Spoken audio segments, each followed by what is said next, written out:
Noël démasqué. Drôle de titre pour cette circonstance. Or, qui aurait pensé un jour que ce titre ne soit pas juste une métaphore ou de deuxième degré, mais une réalité, le port du masque généralisé. Au-delà du jeu de mots, n'y aurait-il pas une autre réalité sous le masque, sous les apparences festives que sont les fêtes de fin d'année? Nous voyons les lumières couvrir les façades maussades, les gens remplir leurs caddies jusqu'à rebord, acheter des cadeaux dernier cri, organiser des rencontres de famille et se préparer au marathon gustatif et culinaire organisé pour l'occasion. Pourtant, la réalité sous le masque est parfois différente. Il n'y a pas toujours les moyens de remplir le chariot du supermarché, ou alors les courses se font après avoir comparé tous les prix et actions des magasins parce que le porte-monnaie ne se remplit pas aussi vite que le caddie. Certains s'endettent ou vivent au-dessus de leurs moyens, s'offrant et offrant des cadeaux qui, passé l'euphorie du moment, tomberont dans l'oubli. Nous parlons de famille, mais certains sont seuls ou se sentent isolés et abandonnés. Pour d'autres qui ont perdu un être cher, les fêtes peuvent être des rappels douloureux. Alors que nous nous souhaitons la santé, certains vivent avec la maladie au quotidien. Pour d'autres, les rencontres de famille mettent une boule au ventre, rien que d'en parler, craignant certains sujets brûlants. La politique, la religion et maintenant le Covid qui s'est invité à la table et qui déchaîne les passions.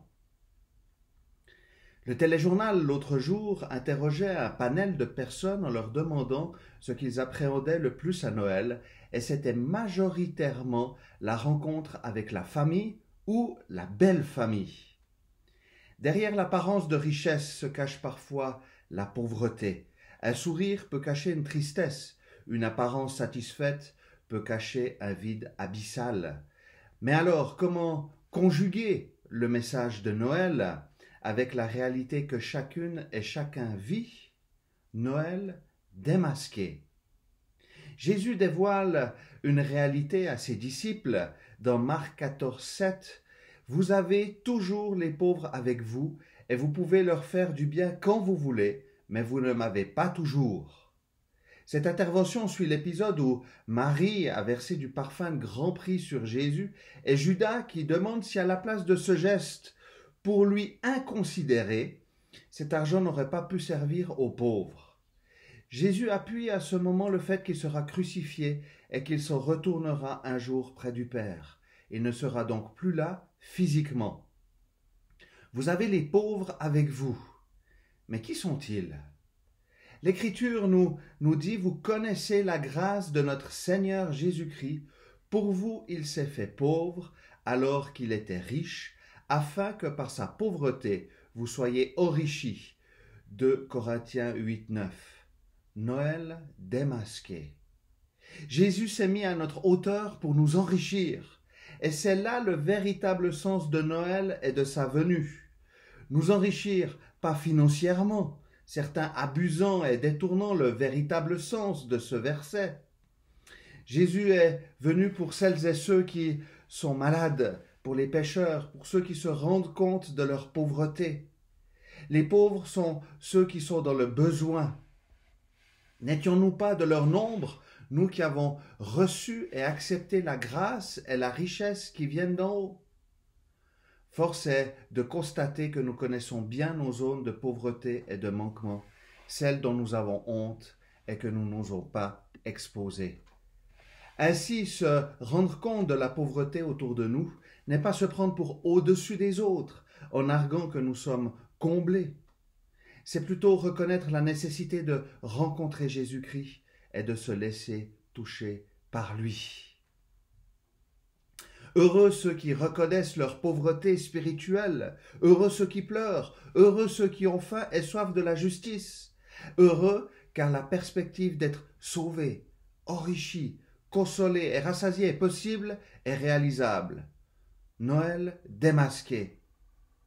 Dieu a dit au peuple d'Israël, il y aura toujours des pauvres dans le pays.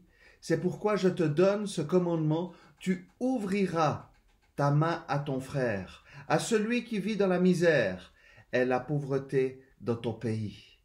Il parlait bien de la pauvreté matérielle, mais un principe important est évoqué, tu ouvriras ta main. Il y a donc des indications pratiques lorsque nous sommes confrontés à la pauvreté au sens général du terme. Ouvrir sa main. Les rencontres de famille sont parfois des lieux de débat houleux, de guerre, de divergence. Jésus a dit qu'il est venu mettre la division entre l'homme et son père, entre la fille et sa mère, entre la belle-fille et sa belle-mère, et l'on aura pour ennemis les membres de sa famille, nous dit Matthieu 10, 35-36. Jésus avertissait par là ses disciples que se positionner pour lui allait rencontrer de l'opposition jusque dans les familles. Noël démasqué. Ouvrir sa main aux pauvres, à ceux qui ont besoin du Christ, ne serait-ce pas aussi abandonner ses faux semblants? Nous avons tous besoin de la grâce. Se mettre à la hauteur de ceux qui nous entourent, les écouter, ne rien attendre en retour, faire preuve de respect en respectant les avis divergents, fuyant les discours vains et osant se positionner lorsque cela est nécessaire. Regardez l'autre comme celui qui peut être enrichi. Nous ne pouvons tendre la main aux autres seulement parce que la nôtre accepte de prendre le bras tendu par Dieu, qui n'est pas trop court pour sauver et dont l'oreille nous entend. Les fêtes peuvent être une façade, les apparences sont parfois trompeuses. Sous le masque se cachent d'autres réalités. Pour nous et pour les autres, soyons-en conscients. Notre pauvreté trouve le moyen d'être comblée par la réalité de Jésus, Emmanuel, Dieu parmi les hommes, celui qui s'est fait pauvre, afin que nous soyons enrichis. Noël démasqué.